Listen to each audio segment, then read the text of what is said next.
So here's my very humble opinion to parents who are planning to take their children to see a psychiatrist, particularly mothers.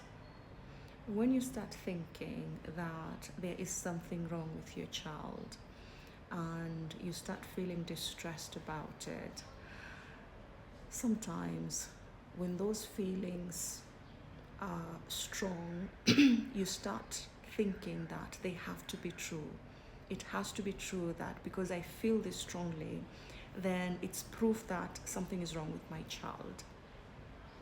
My advice is for you to first go see a psychiatrist for yourself, for the way you think that there's something wrong with your child, before you take your child, for the way you feel that there's something wrong with your child. You yourself go see a psychiatrist for that.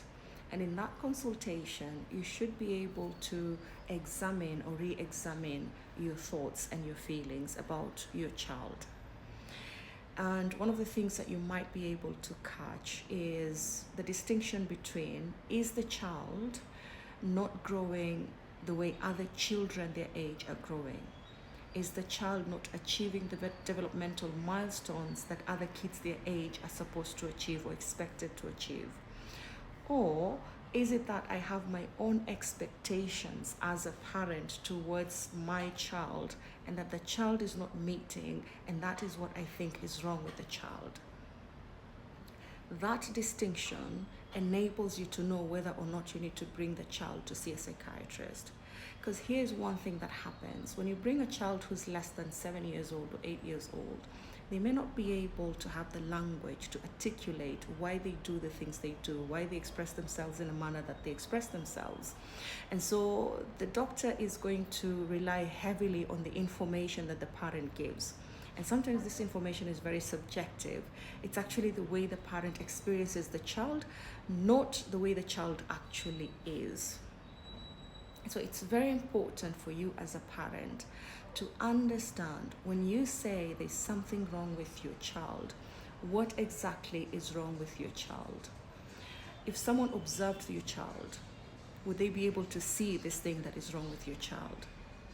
Or is it that, and in a lot of cases, I found that the parent is dissatisfied with the way the child expresses themselves, with the way the child behaves. There's a manner in which the child is supposed to sit still for a period of time that the child is not able to, and that for the parent that is abnormal, that is wrong. Or there's a way that the parent has seen other kids behave in one context and expects their child to behave in all the contexts. And so there's a lot of comparison within the parent regarding the children they have against other children from other families, where they only see a glimpse of how those children behave, and then they expect their children to behave in that manner.